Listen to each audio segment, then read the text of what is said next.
김여정 전용기를 몰던 한 여성 조종사. 그 누구보다 가까운 자리에서 권력의 진짜 얼굴을 보았습니다. 그리고 어느 날 그녀는 더 이상 조종관을 잡을 수 없었습니다. 지금 그 결심의 이유를 전합니다. 김여정을 곁에서 본 사람이 털어놓은 이야기입니다. 북한에서 온 사람들의 숨겨진 이야기. 그리고 우리가 알지 못했던 삶의 진짜 단면을 전합니다. 지금부터 그 이야기를 시작하겠습니다. 여러분의 구독과 좋아요는 큰 힘이 됩니다. 이름은 리명화입니다. 평양 대동강구역 선교동에서 태어나 자랐습니다. 우리 집은 대동강이 바로 내려다 보이는 곳이었습니다. 어릴 적엔 강변에서 친구들과 뛰놀았고 명절이면 할머니께서 손수 빚으신 송편을 먹었습니다. 우리 할아버지는 6.25 때 싸우신 분이셨고 아버지도 공군 대좌까지 하신 분이었습니다. 그러니 저도 자연스럽게 비행기를 좋아하게 되었습니다. 2005년 20살 때 공군 비행학교에 들어갔습니다. 여자 조종사는 흔치 않았지만 저는 성적이 제일 좋았습니다. 명화는 하늘에서 태어난 것 같다는 말을 들을 정도였습니다. 졸업하고 나서 4년 동안은 일반 전투기를 몰았습니다. 평양 하늘을 지키는 게 제 임무였습니다. 그때까지만 해도 저는 행복했습니다. 푸른 하늘을 나는 게 좋았고 조국을 지킨다는 게 자랑스러웠습니다. 그런데 2015년 가을 어느 날 갑자기 상부에서 호출이 왔습니다. 리명화 동무, 특수임무부대로 발령이 났소. 무슨 부대인지도 모르고 짐을 쌌습니다. 아버지는 기뻐하셨습니다. 명화야, 내가 잘해서 높은 곳에서 알아본 게다. 우리 집안의 영광이구나. 그런데 어머니 얼굴은 달랐습니다. 걱정이 가득한 눈빛이었습니다. 그날 밤 어머니는 제 손을 꼭 잡으셨습니다. 명화야, 거기 가면 조심해야 한다. 말 한마디, 표정 하나도 조심해야 해. 그때는 무슨 말씀인지 잘 몰랐습니다. 새로운 부대에 도착했을 때 분위기가 전혀 달랐습니다. 일반 공군기지와는 다른 긴장감이 감돌았습니다. 경비병들의 눈빛부터 달랐습니다. 입구부터 검문 검색이 3번이나 있었고 휴대전화는 물론이고 시계도 맡겨야 했습니다. 여기는 최고 지도부를 모시는 전용기 부대야. 한번 들어오면 쉽게 나갈 수 없어. 부대장의 말이 이상하게 가슴에 박혔습니다. 쉽게 나갈 수 없다는 게 무슨 뜻일까요? 선배 조종사 한 분을 만났습니다. 10년 넘게 이곳에서 일하신 분이었는데 얼굴이 창백했습니다. 마치 오랫동안 햇빛을 못 본 것처럼 보였습니다. 리 동무, 여기선 본 것도 들은 것도 모두 비밀이오. 집에 가서도 가족한테 말하면 안 돼요. 알겠소? 그분의 떨리는 목소리가 지금도 귀에 생생합니다. 첫 비행 임무는 긴장의 연속이었습니다. 높은 간부 한 분을 모시는 일이었는데 비행 전에 보안 서약서를 3장이나 썼습니다. 조종석에 앉아서도 뒤에서 누가 지켜보는 것 같았습니다. 실제로 경호원이 조종석 바로 뒤에 서 있었습니다. 그날 밤 숙소로 돌아와서 한참을 생각했습니다. 이게 영광인가? 아니면 평양 하늘 아래 반짝이는 대동강을 내려다보며 어릴 적 친구들과 뛰놀던 강변이 떠올랐습니다. 어머니가 끓여주시던 매운탕 냄새도 생각났습니다. 그때는 몰랐습니다. 제가 이제 돌아갈 수 없는 길로 들어섰다는 것을요. 다음 날 아침 부대 게시판에 붙은 글귀가 눈에 들어왔습니다. 충성은 생명이고 비밀은 조국이다. 그 글자들이 마치 감옥, 철창처럼 느껴졌습니다. 하지만 아직 그 의미를 온전히 깨닫지 못했습니다. 그건 몇 년 후 그분을 만나고 나서야 알게 되었습니다. 바로 김여정을 처음 마주친 그날 말입니다. 2019년 초여름. 그날을 저는 평생 잊을 수 없습니다. 아침 6시에 긴급 소집이 떨어졌습니다. 평소보다 2시간이나 이른 시간이었습니다. 부대장이 직접 나와서 말했습니다.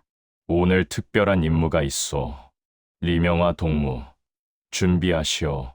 누구를 모시는지 알려주지 않았습니다. 다만 최고 수준의 경계, 태세라는 말만 들었습니다. 비행기 점검을 3번이나 했고 경호원들이 기내를 샅샅이 뒤졌습니다. 조종석 뒤에까지 사람이 들어와서 확인했습니다. 혹시 모를 장치가 있나 보는 거요. 선배가 귓속말로 알려줬습니다. 제 손이 떨렸습니다. 오전 10시 검은색 승용차 서너 대가 들어왔습니다. 경호원들이 먼저 내렸습니다. 그리고 그분이 나타났습니다. 김여정이었습니다. 텔레비전에서 본 것과는 완전히 달랐습니다. 화면으로 볼 때는 그냥 젊은 여성 간부 같았는데 실제로 마주하니 공기가 달랐습니다. 차가운 기운이 느껴졌습니다. 주변 사람들이 모두 얼어붙은 것처럼 움직였습니다. 저는 조종석에 앉아 계기판만 바라봤습니다. 뒤돌아보지 말라고, 눈 마주치지 말라고 배웠습니다. 하지만 귀는 막을 수 없었습니다. 이륙하고 30분쯤 지났을 때 기내에서 대화 소리가 들렸습니다. 간부 한 명이 보고를 하고 있었습니다. 그런데 갑자기 목소리가 뚝 끊겼습니다. 그리고 김여정의 차갑고 낮은 목소리가 들렸습니다. 그래서 왜 제때 보고를 안 했다는 거요? 죄송합니다. 제가 잘못했습니다. 잘못을 알면 책임도 알아야지.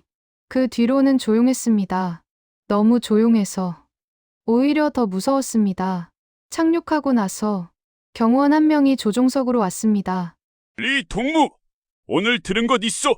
아무것도 못 들었습니다. 본 것은? 아무것도 못 봤습니다. 잘 기억하시오. 조종사 동무는 귀머거리이고 장님이어야 하오. 그날 밤 집에 돌아왔지만 밥이 넘어가지 않았습니다. 어머니가 해주신 된장국도 목에 걸렸습니다. 어머니는 제 얼굴을 보시더니 아무 말씀도 안 하시고 그냥 등을 쓰다듬어 주셨습니다. 우리 어머니는 다 아셨던 것 같습니다.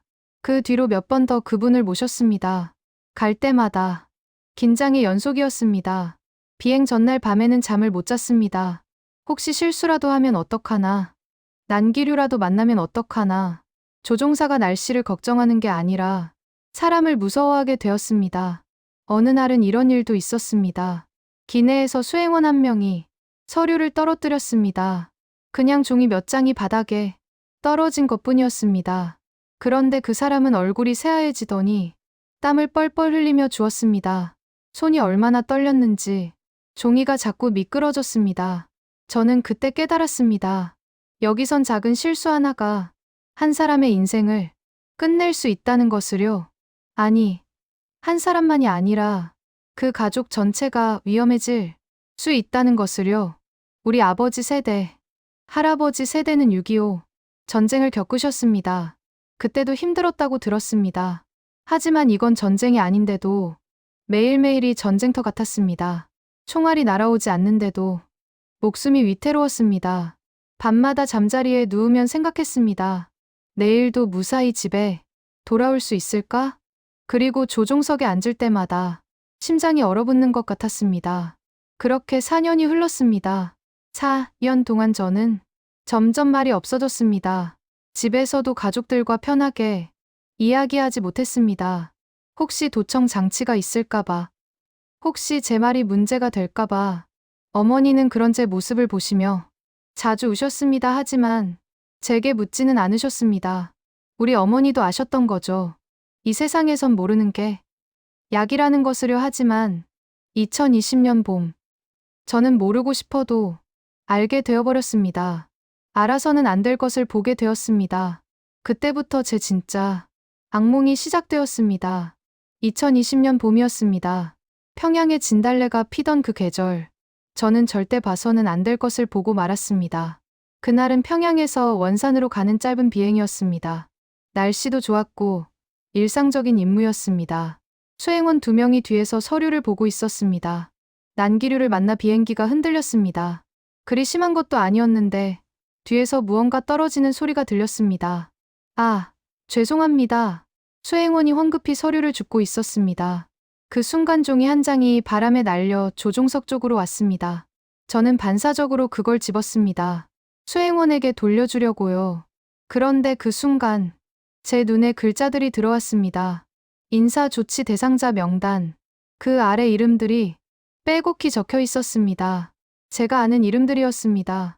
같은 부대 선배 조종사, 박대위, 정비팀장, 김소좌, 작전과장, 최대좌 모두 10년 넘게 충성스럽게 일해온 분들이었습니다. 그거 주십시오.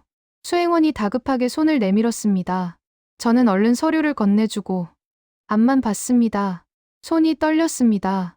그 떨림을 숨기려고 조종관을 꽉 쥐었습니다. 인사조치라는 말이 무슨 뜻인지 저도 알았습니다. 우리 사회에서 그 말은 좋은 의미가 아니었습니다. 특히 그런 비밀 문서에 이름이 오르면 일주일 후 박 대위가 사라졌습니다. 어느 날 갑자기 출근하지 않았습니다. 그의 사물함은 텅 비어 있었고 이름표도 떼어져 있었습니다. 아무도 그 사람 이야기를 하지 않았습니다. 마치 처음부터 없었던 사람처럼요. 한 달 후엔 김소좌도 보이지 않았습니다. 그리고 최대좌도요. 명단에 있던 사람들이 하나둘씩 사라졌습니다. 저는 밤에 잠을 못 잤습니다. 그 사람들 얼굴이 자꾸 떠올랐습니다. 박 대위는 제가 처음 이 부대에 왔을 때 친절하게 가르쳐준 선배였습니다. 김소좌는 고향이 저랑 같은 평양이라 가끔 고향 이야기를 나누곤 했습니다. 그런 사람들이 하루아침에 사라지는 세상이었습니다. 더 무서운 건 다음이었습니다. 어느 날 동료 조종사가 조용히 말했습니다. 박 대위네 가족도 평양을 떠났다던데 가족까지 연좌제로 끌려간다는 뜻이었습니다. 할아버지 6.25 때도 아버지 어려운 시절에도 이런 일은 없었다고 들었습니다. 죄 없는 식구들까지 벌을 받는다니요. 그날 밤 집에 돌아와 어머니가 차려주신 밥상을 봤습니다. 보리밥에 된장찌개, 김치 몇 쪽 가난하지만 따뜻한 우리 집 밥상이었습니다.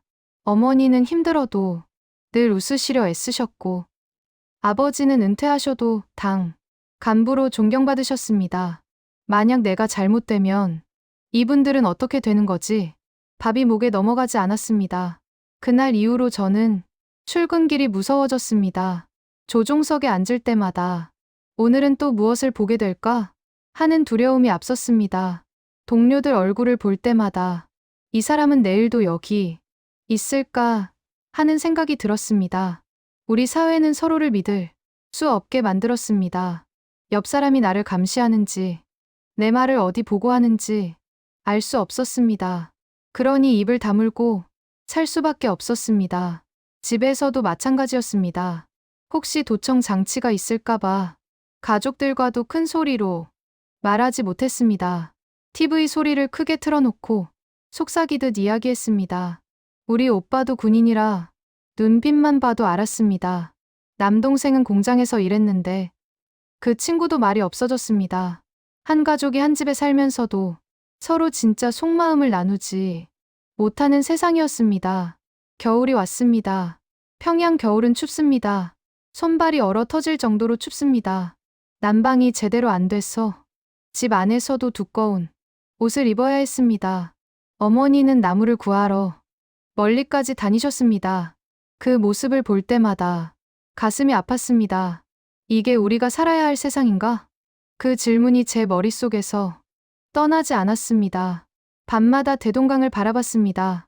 어릴 적 뛰놀던 강변, 할머니와 산책하던 길, 친구들과 웃던 그 시절이 떠올랐습니다. 그때는 행복했습니다. 그때는 미래가 있었습니다. 하지만 이제는 달랐습니다. 내일이 보이지 않았습니다. 아니, 내일이 무서웠습니다. 그렇게 2020년이 지나고 2021년이 왔습니다. 저는 점점 더 깊은 어둠 속으로 들어가고 있었습니다. 그리고 그해 겨울, 저는 결코 잊을 수 없는 일을 겪게 됩니다. 그날 이후 저는 살기 위해 이곳을 떠나야겠다고 결심했습니다. 2023년 12월, 그 겨울밤을 저는 평생 잊지 못할 것입니다. 그날은 밤 11시에 긴급 출동 명령이 떨어졌습니다. 새벽 1시 비행 준비라는 지시였습니다. 이런 적은 처음이었습니다. 부대 전체가 비상이 걸렸습니다. 어디로 가는 겁니까? 묻지 마시오. 그냥 준비만 하시오. 비행기에 오른 건 김여정과 경호원 서너 명, 그리고 한 사람이 더 있었습니다. 얼굴을 거의 가린 채 끌려오다시피 한 사람이었습니다. 그 사람은 손이 뒤로 묶여 있었습니다. 이륙하고 나서 뒤가 너무 조용했습니다. 평소엔 대화 소리라도 들렸는데 그날은 정말 죽은 듯 조용했습니다. 그 침묵이 더 무서웠습니다. 30분쯤 지났을 때였습니다. 갑자기 뒤에서 짧은 비명이 들렸습니다. 그리고 곧바로 무언가 바닥에 쓰러지는 소리, 발로 차는 소리 같은 게 들렸습니다. 제 손이 떨렸습니다. 조종관을 쥔 손에 땀이 흘렀습니다. 하지만 저는 앞만 봐야 했습니다. 뒤를 돌아볼 수 없었습니다. 목적지에 도착했을 때 경호원들이 그 사람을 끌고 내렸습니다. 그 사람은 이미 움직이지 않았습니다. 제 눈에 들어온 건 축 늘어진 팔과 바닥에 질질 끌리는 발이었습니다. 돌아오는 길은 더 조용했습니다. 김여정은 한마디도 하지 않았습니다. 경호원들도 입을 다물고 있었습니다. 착륙하고 나서 경호원 한 명이 조종석으로 왔습니다. 그 사람은 제 어깨에 손을 얹으며 말했습니다. 이명화 동무, 얘 오늘 비행은 기록에도 남지 않소. 얘 오늘 본 것도 들은 것도 없어 알겠소? 그 말의 의미를 저는 알았습니다. 너도 위험하다는 경고였습니다. 입을 잘못 놀리면 너도 저렇게 된다는 협박이었습니다. 집으로 돌아오는 길, 제 다리가 후들거렸습니다. 새벽 4시였습니다. 평양 거리는 텅 비어 있었습니다. 대동강 다리를 건너며 강물을 내려다봤습니다. 검은 물이 천천히 흐르고 있었습니다. 여기서 벗어나지 않으면 언젠가 나도 사라진다. 그 생각이 머릿속을 가득 채웠습니다. 집에 들어갔지만 잠을 잘 수 없었습니다. 눈을 감으면 그 장면이 떠올랐습니다. 축 늘어진 팔, 끌려가는 발, 그 비명 소리. 다음 날 어머니가 아침을 차려주셨습니다. 옥수수죽이었습니다. 쌀이 귀에서 볼이나 옥수수로 끼니를 때우는 날이 많았습니다. 어머니는 제 얼굴을 보시더니 한숨을 쉬셨습니다. 명화야, 얼굴이 왜 그러니? 아무것도 아니에요. 어머니, 내가 무슨 일을 하는지 어미는 다 알아 조심해야 한다. 어머니 눈에 눈물이 고였습니다. 저는 그 눈물을 볼 수 없어서 고개를 돌렸습니다. 그날부터 저는 결심했습니다. 이곳을 떠나야겠다고요. 죽을 각오를 해야 한다는 것도 알았습니다. 하지만 여기 남아있으면 어차피 죽는 겁니다. 언제 어떻게 죽을지 모르는 채로 매일매일 공포 속에 사는 것보다는 차라리 자유를 향해 가다가 죽는 게 나았습니다. 준비는 신중하게 해야 했습니다. 전용기 조종사는 철저히 감시당하는 위치였습니다. 조금이라도 이상한 행동을 하면 바로 의심받았습니다. 봄이 왔습니다. 2024년 새해가 밝았습니다. 저는 몇 달 동안 날씨를 연구했습니다. 어느 계절에 폭우가 오는지, 언제 안개가 끼는지, 바람은 어느 방향으로 부는지 조종사니까 날씨를 공부하는 게 자연스러웠습니다. 레이더 사각지대도 파악했습니다. 산맥을 따라 낮게 날면 레이더에 잡히지 않는 구간이 있었습니다. 연료 계산도 했습니다. 한국까지 가려면 얼마나 필요한지, 어느 경로가 가장 안전한지 밤마다 지도를 들여다봤습니다. 물론 집에서는 볼 수 없었습니다. 부대 작전실에서 임무를 핑계로 지도를 봤습니다. 북한 지형, 한국 지형. 그 사이에 바다 모든 걸 머릿속에 새겼습니다. 여름이 되었습니다. 장마철이 다가왔습니다. 이때다 싶었습니다. 폭우와 구름, 그리고 밤의 어둠. 이 세 가지가 만나는 날을 기다렸습니다. 떠나기 전날, 저는 부모님 산소에 다녀왔습니다. 할아버지, 할머니가 묻힌 선산이었습니다. 6.25 때 싸우시고 돌아가신 할아버지, 평생 가족을 위해 사신 할머니 그분들께 절을 올렸습니다. 할아버지, 할머니, 손녀딸이 이제 떠납니다. 용서해주세요. 그리고 집에 돌아와 마지막으로 어머니가 해주신 밥을 먹었습니다. 인조고기밥이었습니다. 귀한 고기를 넣어 만들어주셨습니다. 저는 눈물을 참으며 한 숟가락 한 숟가락 떠먹었습니다. 이게 마지막일 수도 있다. 하지만 말씀드릴 수 없었습니다. 가족을 지키려면 아무것도 말하지 말아야 했습니다. 그날 밤, 저는 창밖으로 평양 야경을 오래 바라봤습니다. 대동강이 반짝이고 불빛이 드문드문 보였습니다. 제가 태어나고 자란 이 땅 할아버지가 지키려 싸우신 이 땅 하지만 이제는 떠나야 했습니다. 폭풍우가 몰려오고 있었습니다. 그리고 저도 폭풍 속으로 날아갈 준비가 되어 있었습니다. 2024년 8월 15일 밤. 제 인생이 바뀐 날입니다. 그날 오후부터 비가 내리기 시작했습니다. 처음엔 보슬비였다가 점점 세졌습니다. 저녁 6시쯤 되니 폭우로 바뀌었습니다. 바람도 거세게 불었습니다. 기상청에서는 강풍주의보를 내렸습니다. 오후 7시 예정된 임무가 취소되었습니다. 오늘 날씨가 너무 나쁘고 내일로 미루겠소. 제게는 바로 그 순간이었습니다. 정규 임무가 없으니 아무도 신경 쓰지 않을 것이었습니다. 모두들 일찍 퇴근하려 서둘렀습니다. 저는 평소처럼 기체 점검을 한다고 했습니다. 아무도 의심하지 않았습니다. 저는 늘 꼼꼼하게 점검하는 조종사로 알려져 있었으니까요. 밤 10시 경납고에는 저 혼자뿐이었습니다. 경비병도 비를 피해 초소 안에 있었습니다. 비가 너무 세게 내려서 밖을 제대로 볼 수도 없었습니다. 연료를 가득 채웠습니다. 평소보다 훨씬 많이요. 계기판도 점검했습니다. 손이 떨렸지만 침착하게 움직였습니다. 15년 넘게 비행기를 몬 경험이 그때 빛을 발했습니다. 조종석에 앉았습니다. 창밖으로 폭우가 쏟아지고 있었습니다. 번개가 치고 천둥이 울렸습니다. 하늘이 울고 있는 것 같았습니다. 엔진을 켰습니다. 그 소리가 빗소리에 묻혔습니다. 천천히 활주로로 나갔습니다. 관제탑에서 무전이 올 줄 알았는데 오지 않았습니다.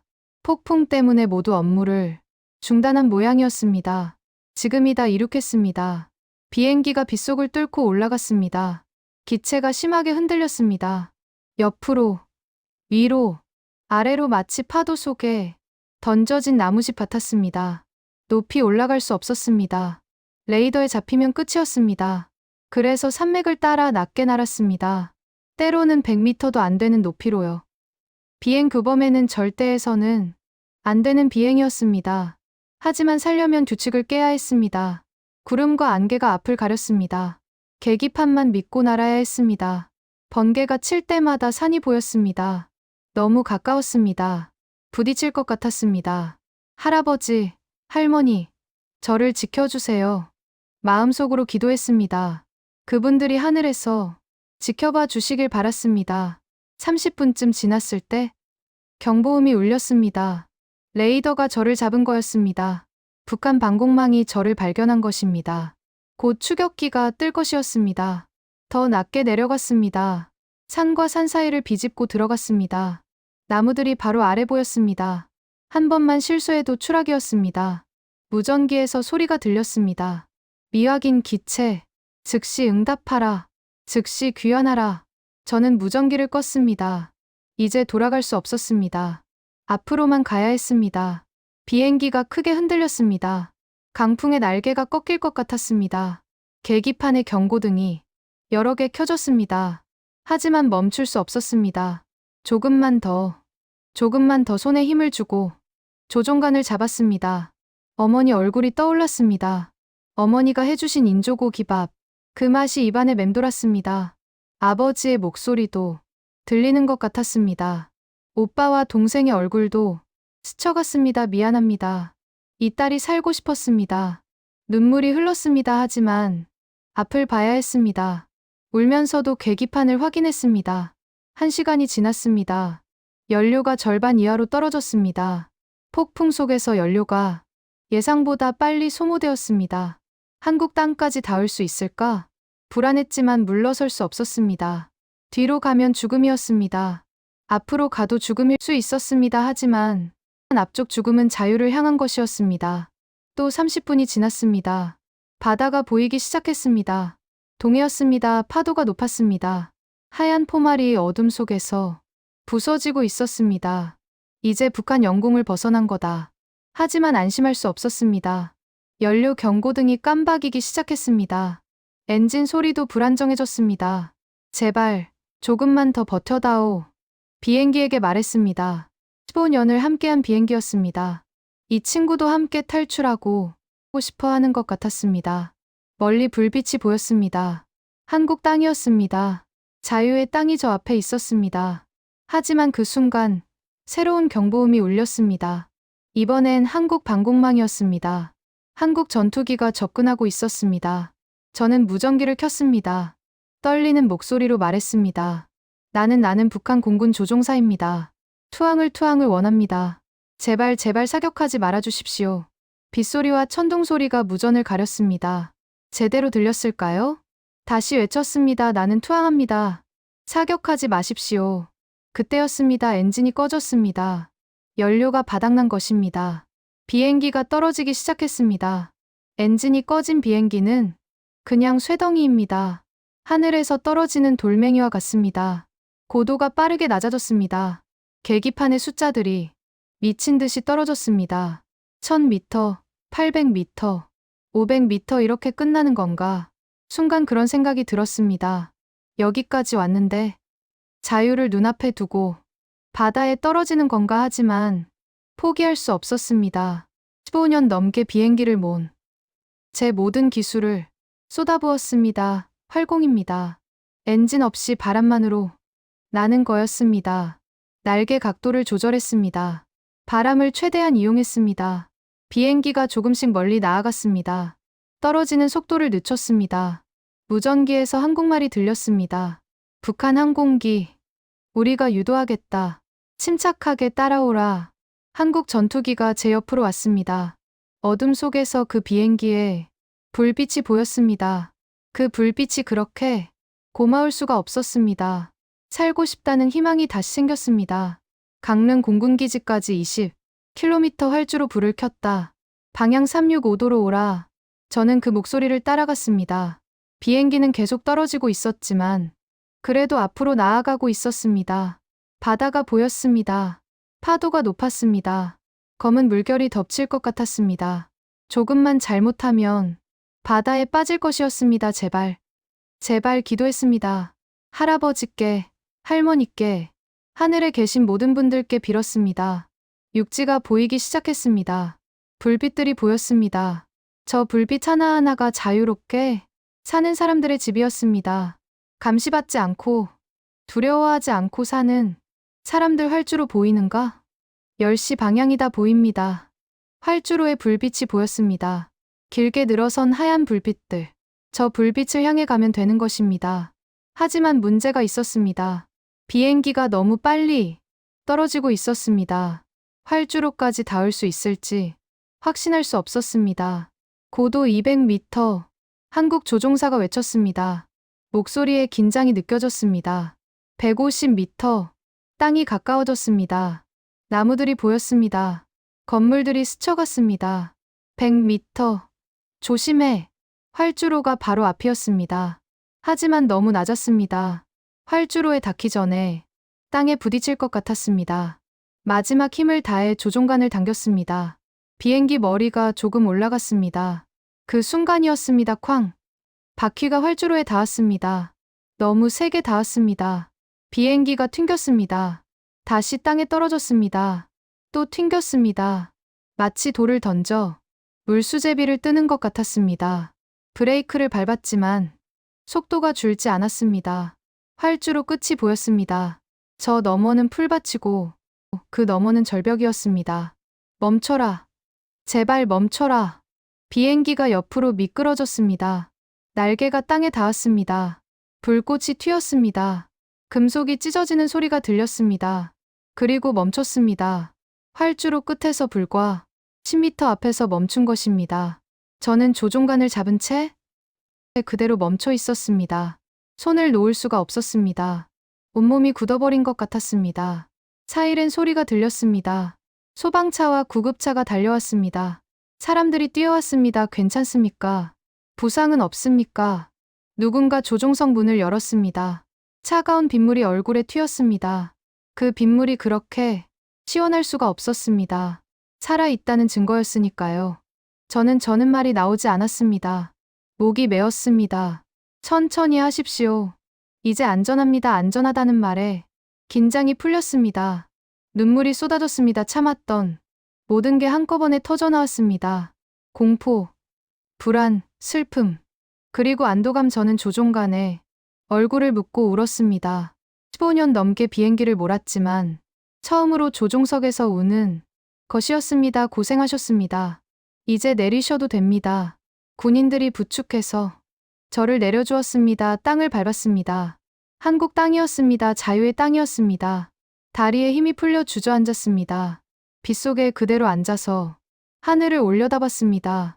검은 구름이 빠르게 흘러가고 있었습니다. 그 너머 어딘가에 북한이 있었습니다. 평양이 있었습니다. 대동강이 있었습니다. 어머니와 아버지가, 오빠와 동생이 있었습니다. 미안해요. 어머니, 이 딸은 살고 싶었어요. 마음속으로 말했습니다. 담요를 덮어주었습니다. 따뜻한 차를 건네주었습니다. 손이 떨려서 제대로 잡을 수도 없었습니다. 이제 괜찮습니다. 여기는 대한민국입니다. 대한민국, 그 말이 가슴에 와닿았습니다. 6.25 때 할아버지가 지키려 했던, 나라 분단되어 만날 수 없었던 남쪽 땅, 자유가 있는 곳. 저는 이제 그곳에 있었습니다. 하지만 진짜 어려움은 이제부터였습니다. 강릉 공군기지에서 하루를 보낸 뒤 저는 서울로 옮겨졌습니다. 국가정보원이라는 곳이었습니다. 처음 들어갔을 때 마음이 복잡했습니다. 북에서는 국정원을 간첩기관이라고 배웠습니다. 무섭고 나쁜 사람들이 있는 곳이라고요. 하지만 막상 만나본 사람들은 달랐습니다. 편하게 앉으십시오. 차 드시겠습니까? 조사관 한 분이 따뜻하게 말했습니다. 커피를 내왔습니다.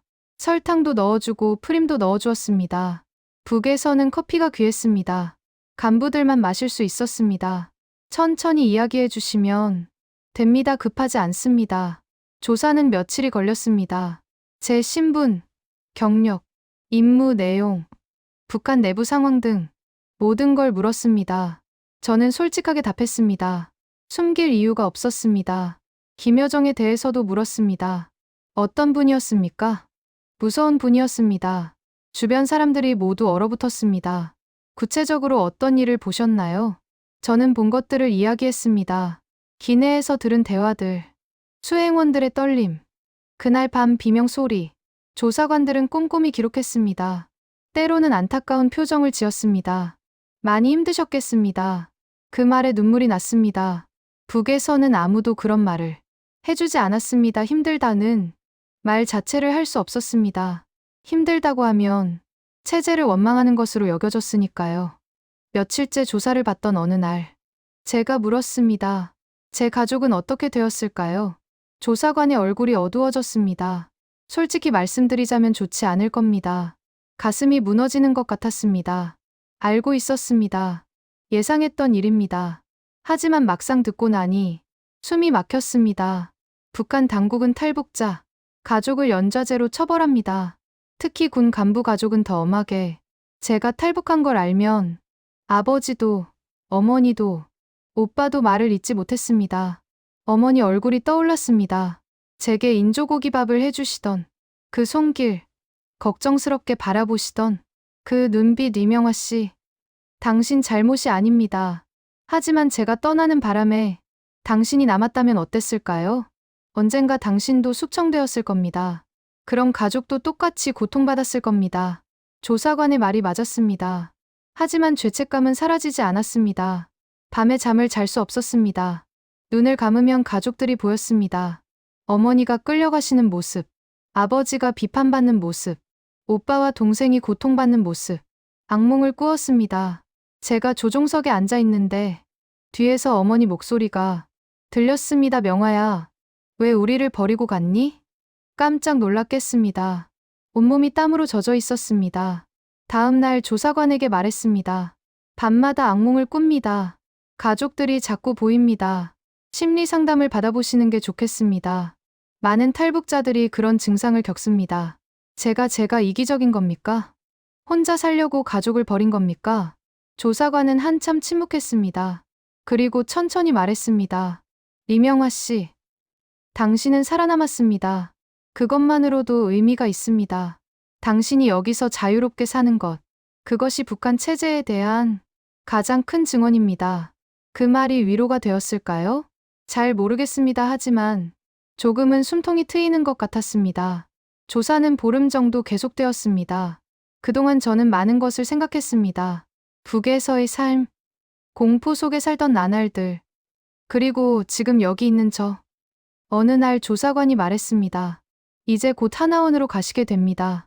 그곳에서 남한 사회 적응 교육을 받으실 겁니다. 하나원이요? 네, 탈북자들이 새 삶을 준비하는 곳입니다. 많은 분들이 거기서 희망을 찾습니다. 희망, 그 단어가 낯설었습니다.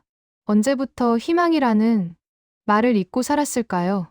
국정원을 떠나기 전날 창밖을 내다봤습니다. 서울 풍경이 보였습니다. 높은 건물들, 바쁘게 움직이는 차들, 자유롭게 걷는 사람들. 나도 저렇게 살 수 있을까? 두려웠습니다. 하지만 동시에 기대도 되었습니다. 6.25 때 할아버지가 지키려 했던 나라 분단으로 갈라졌지만 자유를 지킨 나라, 이제 저는 그 나라의 일원이 되는 것입니다. 가방을 챙겼습니다. 가진 것이 별로 없었습니다. 북에서 가져온 건 아무것도 없었습니다. 빈손으로 왔습니다. 하지만 가장 소중한 것을 가지고 왔습니다. 제 목숨과 자유를 향한 마음을요. 다음 날 아침 하나원으로 가는 차에 올랐습니다. 새로운 시작이었습니다. 무섭기도 했지만 이제는 혼자가 아니었습니다. 이 땅에는 저처럼 북에서 온 사람들이 많다고 했습니다. 모두 비슷한 아픔을 가지고 있다고요. 그분들과 함께라면 어쩌면 저도 다시 웃을 수 있을지 모릅니다. 차창 밖으로 파란 하늘이 보였습니다. 구름 한 점 없는 맑은 하늘이었습니다. 저는 조종사였습니다. 하늘을 사랑했습니다. 그 하늘이 저를 이곳까지 데려다 주었습니다. 감사합니다. 하늘을 향해 말했습니다. 이제 진짜 자유를 배울 시간이었습니다. 하나원에 도착한 날, 가장 먼저 한 일은 창문을 여는 것이었습니다. 북에서는 항상 조심했습니다. 창문을 함부로 열 수 없었습니다. 밖에서 누가 볼지, 무슨 소리를 들을지 모르니까요. 하지만 여기는 달랐습니다. 창문을 활짝 열었습니다. 바람이 들어왔습니다. 자유로운 바람이었습니다. 아무도 이 바람을 막지 않았습니다. 아무도 제가 창문을 여는 것을 감시하지 않았습니다. 하늘을 올려다봤습니다. 파란 하늘이었습니다. 저 하늘은 북한 하늘과 이어져 있습니다. 같은 하늘인데 여기는 자유롭게 올려다볼 수 있습니다. 누가 뭐라 하지 않습니다. 그냥 그것만으로도 눈물이 났습니다. 하나원 생활이 시작되었습니다. 같은 처지의 탈북자들이 100여 명 있었습니다. 나이도, 출신도 다양했습니다. 함경도에서 온 분, 평안도에서 온 분, 심지어 평양에서 온 분도 계셨습니다. 처음엔 서로 경계했습니다. 북에서는 누구도 믿을 수 없었으니까요. 하지만 며칠 지나니 조금씩 마음을 열었습니다. 모두 비슷한 아픔을 가지고 있었습니다. 식당에서 밥을 먹을 때였습니다. 반찬이 여러 가지 나왔습니다. 김치, 나물, 계란찜, 생선까지. 북에서는 상상도 못할 식사였습니다. 여기는 매일 이렇게 먹습니까? 옆자리 할머니가 물었습니다. 함경도에서 오신 분이었습니다. 그런가 봅니다. 우리 손주들한테 이런 밥 한번 먹여보고 싶었는데 할머니 눈에 눈물이 고였습니다. 북에 남겨둔 가족 생각이었습니다. 저도 그랬습니다. 밥을 먹을 때마다 어머니 생각이 났습니다. 어머니가 해주시던 옥수수죽, 인조고기밥. 그때는 배가 고파도 감사했습니다. 어머니 정성이 들어간 밥이었으니까요. 교육이 시작되었습니다. 남한 사회에 대한 공부였습니다. 여기는 자유민주주의 국가입니다. 말하고 싶은 것을 말할 수 있습니다. 선생님이 설명했습니다. 하지만 쉽게 믿어지지 않았습니다. 정말 아무 말이나 해도 되는 건가요? 체제를 비판해도 되나요? 은행 사용법을 배우겠습니다. 은행이 뭔지도 잘 몰랐습니다. 북에서는 돈을 숨겨놓거나 집에 두었습니다. 은행에 맡긴다는 게 신기했습니다. 카드로 물건을 살 수 있습니다. 카드 한 장으로 물건을 산다는 것도 놀라웠습니다.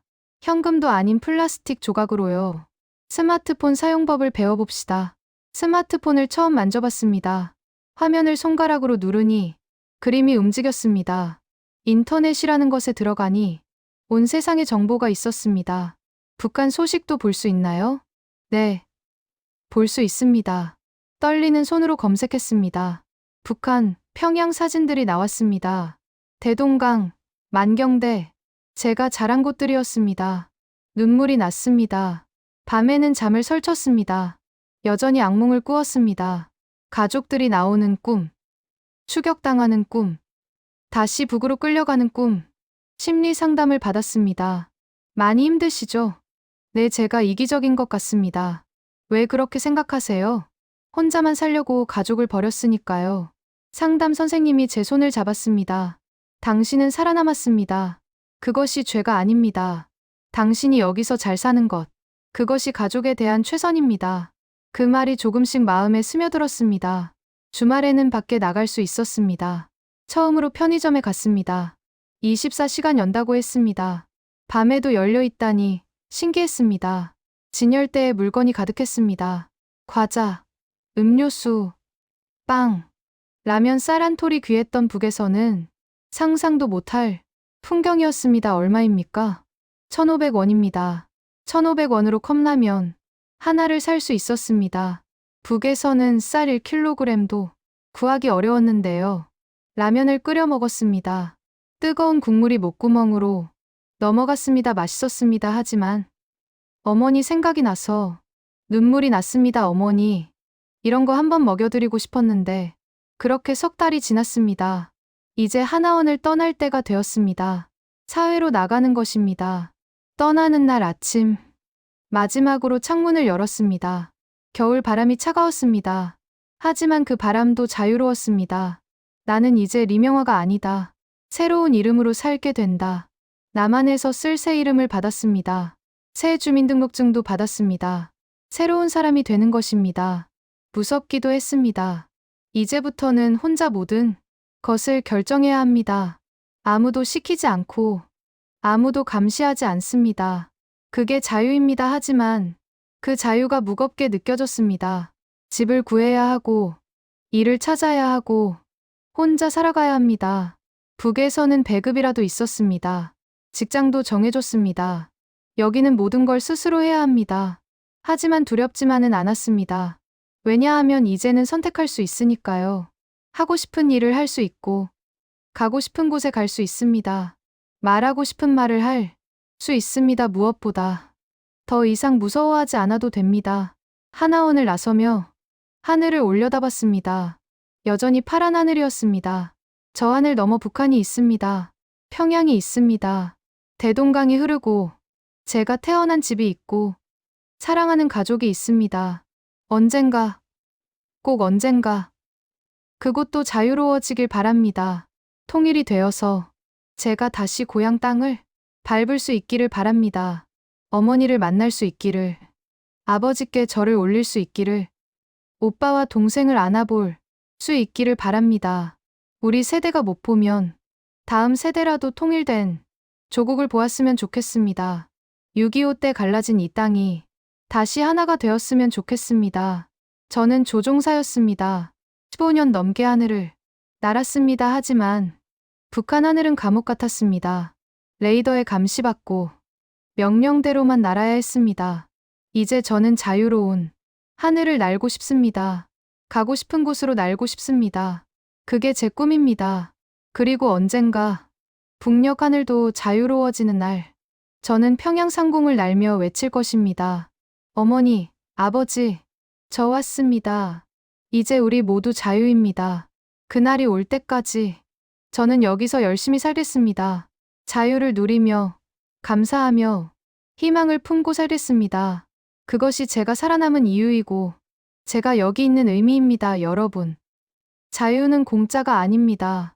목숨을 걸고 얻는 것입니다. 저는 그 자유를 얻었습니다. 이제 소중하게 지키며 살겠습니다. 감사합니다. 제 이야기를 들어주셔서 감사합니다. 북한에 남아있는 모든 분들이 언젠가 저처럼 자유를 누릴 수 있기를 진심으로 기도합니다. 그날까지 저는 여기서 기다리겠습니다. 통일된 하늘을 함께 날 그날을 꿈꾸며